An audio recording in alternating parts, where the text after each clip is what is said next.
Good afternoon, ladies and gentlemen. Um, Today we will be discussing about our first topic for Computer 1, two-dimensional and three-dimensional computer-aided design. Now, this slide is prepared by architect Roland Jay Elloren, and I'm very thankful for his generosity. Now, he's used this one for the discussion of the other section. So, para parihaming duha, we have this slide. So anyway, um, I will be introducing to you all about AutoCAD.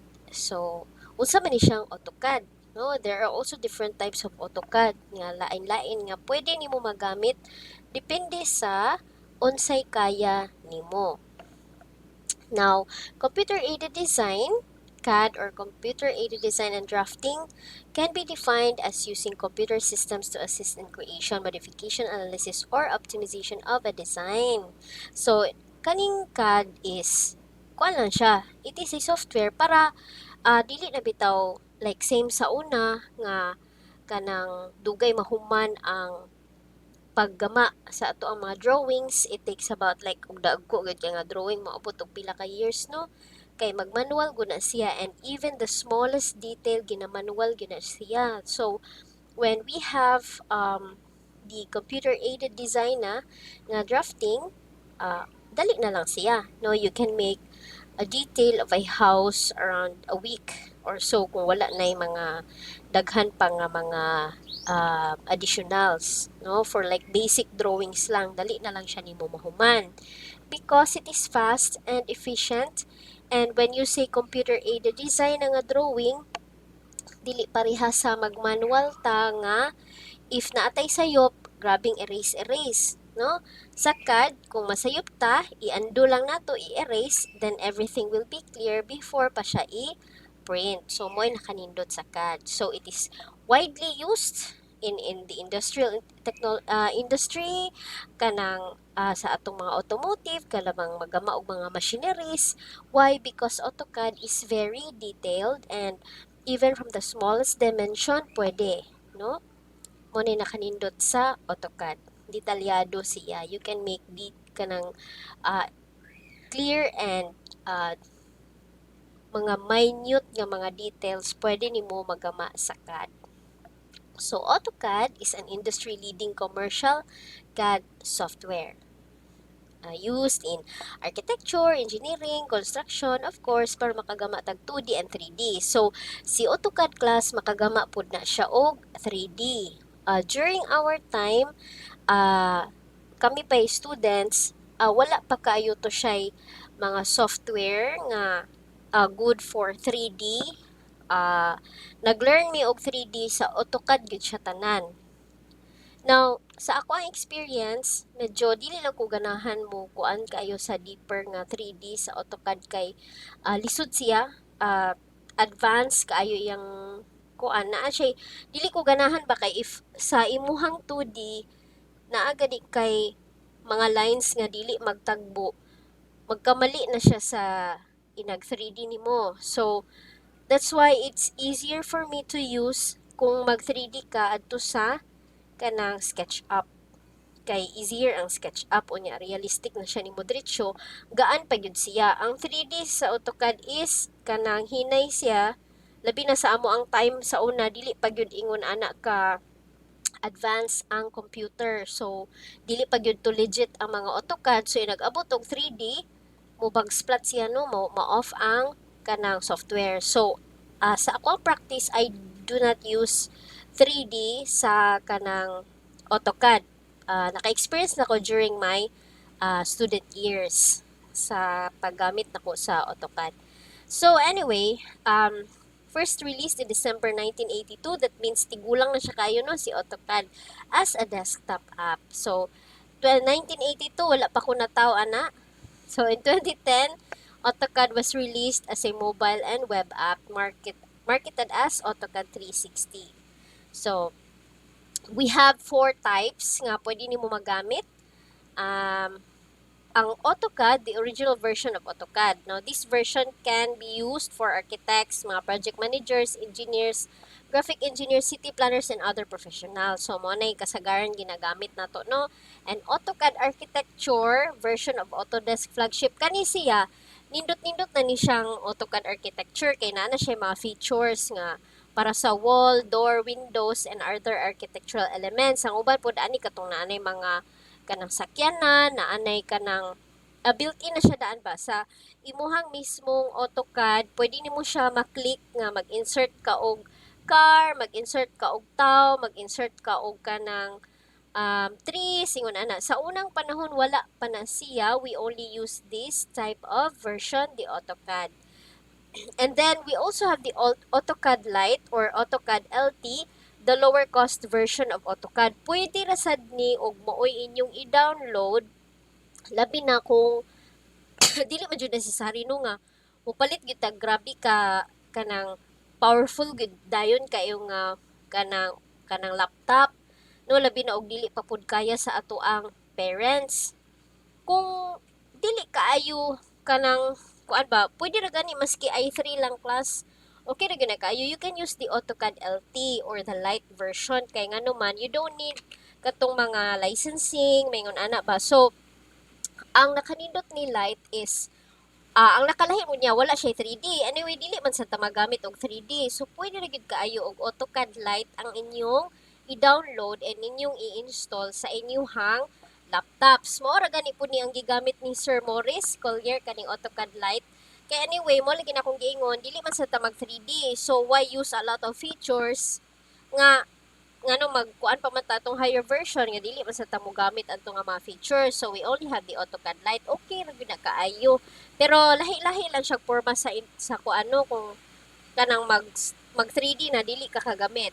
So we also have the AutoCAD 360 nga pwede ka makasend og files and other people can edit it no using the cloud. So um nga mga drawing files. So ang uban gamiton ni nila for kanang kanang present ingon ana. But usually we can use this one AutoCAD architecture if you want. Pwede pud AutoCAD LT. Okay?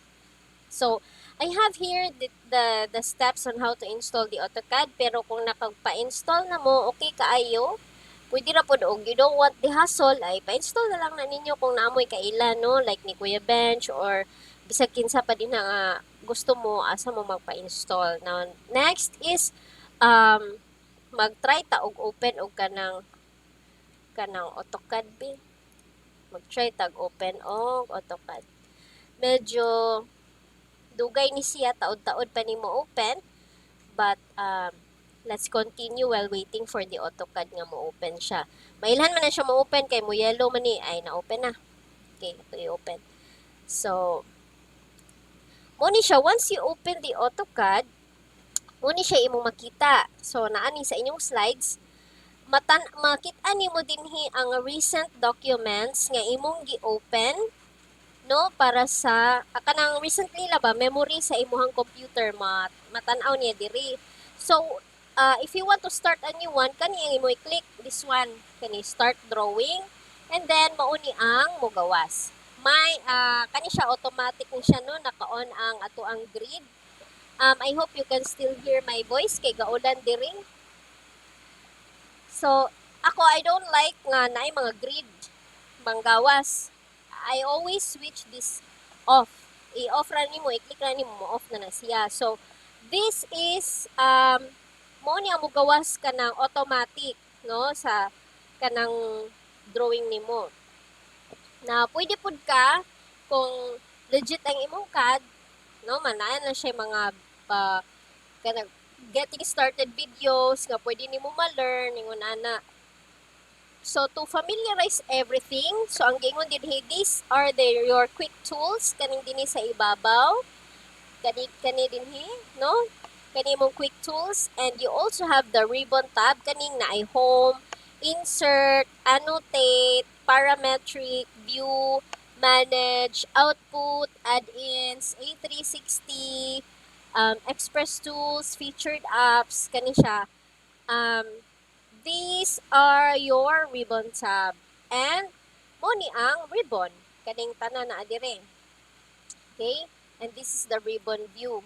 kana siya kung unsa nga gusto nimo i-minimize ba nimo siya or ingon ani ra ba siya nimo tan-awon. And this is the application menu. Ani ka dinhi kung mag-open kag bag-o or you want to open files, you want to import, to export, and publish and print. So ani siya nimo i-click.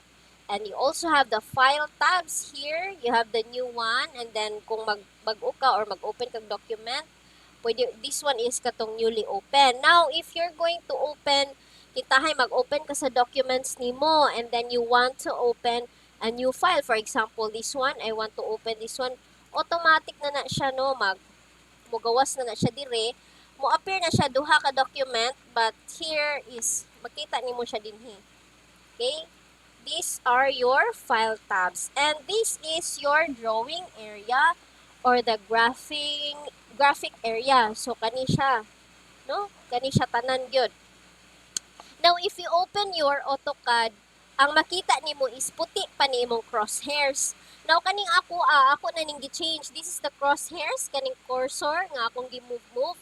Ako na ning gi-change and probably inag-open sad ninyo sa inyong AutoCAD is white sad ang background. Now mine, I already changed it. Okay? Gi-change na nako ang color. We will change it together when we will be having our face-to-face class by group. So, tudluan mo na ako one by one how to change kay me personally, I don't like to have the white background. I want to have the black background kay medyo relaxing siya sa akong mata. If I have a lot of colors, parihaani, dili siya sakit sa akong mata. And it's easier to see the dimension lines that I chose kani mga colors nako because I'm using flat style. I don't use layer. So kani siya class, we will change this one together. I will teach you sa classroom na nga face-to-face nga setting. So this is your graphing area and your drawing area or graphic area. Now, kani siyang drawing area class, this is unlimited. But pasabot, you can even draw the whole world. Ani nga kanang drawing space. Magdepende na siya sa units nga imong gi-input. The smallest detail or the biggest detail pwede nimo mabutang sa AutoCAD. Now, mo nang naatay command nga RE which is to ako nang matudlo ninyo later on. We have the command RE just to refresh everything and regenerate the viewport of your drawing. Kay kung daghan na mo kaayog drawing class, no, daghan na kayo niya, magsige na mong zoom out, inag-zoom in ninyo balik, ang kaning circle, mamura na nig trapezoid, mingo na siya kanang kuan ba, kanang lines nga, kanang straight edge, mo nag-imo siyang i-RE, kay para mo regenerate siya og view, mabalik siya sa original nga, mabalik siya nga circle. So, and this one, kani sa ubos is the command box. Wrong spelling ni siya, no? This is the command box, kani. The command box, and you have your status bar dinhi sa ubos. The status bar is where you can find this one, the grid snap, the snap mode, ortho mode. You will learn all these functions as we go along with our what you call this one, teaching with AutoCAD, no? Tudloan man muna ko ana. So I don't want nga magyaw-yaw ko and then dili mo maka-experience mismo sa inyuhang kanang AutoCAD. That's why I want you to bring your laptops sa ato ang face-to-face. Now, you also have your navigation bar and the view cube. So here sa inyuhang slides nga kung gihatag, you have here your definition kung para asa na siyang gamit. Okay? So, muni gingon dinhi before you start drafting, if you don't want to change your workspace, it's okay. But if you want to change your workspace, kani siya mga settings dinhi nga makita ninyo sa slides, mauni gamito ninyo to change your crosshairs and the size of your crosshairs. Pwede nimo siya gamayan, the crosshair size, pwede nimo siya padak-an. Sa ako I want longer crosshairs, this one. pwede po na siya nimo i-maximize nga halos wala na gyud kay tungoy makita ani. Okay? So, you also want to change the colors, pwede gyapon na siya nimo ma-change. No? Like this one, you are going to change your 2D model space. You have the uniform background, you choose black, and then it will automatically change the background into black. So, this is the pick box. Now, the pick box is, mo ni siya mo gawas ka kung kanang kintahay, kitay kani. Okay? For example, I'm going to um, move this one. Okay? Kani siya, kani mo gawas, di ba crosshair to ganina. After I input the command move, which is letter M, mugawas na ang pick box. This is the pick box. Okay? This is the pick box.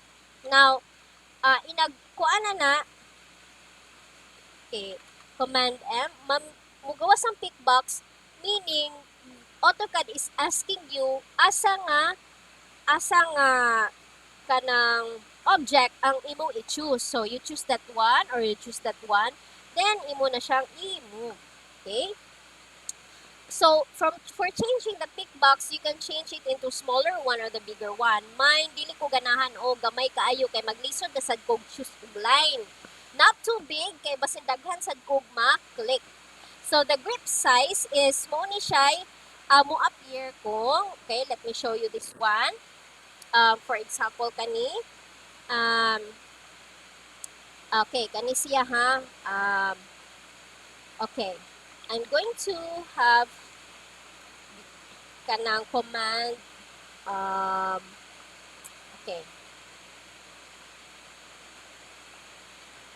PL, pwede siya i-align be.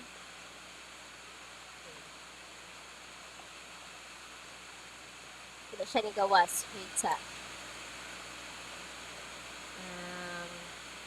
For example, kaning circle. Gama lang tag-circle.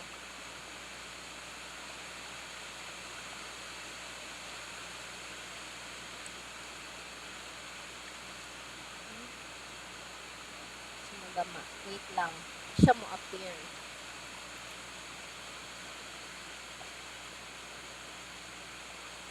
Okay, anyway, ato nang kung ano nun niya, nag-face to face na to, kaning grip size. Ato na i-change. The grip size is mugawas ni siya kung, for example, mo choose ka og line. Okay, kanina lang, para makakita gud mo. Okay, okay. These are your kanang kuan grip size. You can change this one. Pwede nimo magamyan, pwede nimo madak-an. So depende na sa ganahan nimo. So this one, kaning grip size is mo ni grip is mo ni gamiton nimo kung imo siyang i-move. For example, kaning akong gigama nga spline, ako na siyang i-move din ha. Kana siya imong gunitan para ma-move nimo siya. That is the grip box. So anyway, class, we will continue our discussion sa other parts pa, especially with the different commands during our face-to-face nga discussion. So I hope you learn from the very beginning of our computer nga subject. I hope you will have fun using the AutoCAD and learning more about its functions. And of course, memorizing the different commands that is needed to make your drawing. So thank you very much and good day.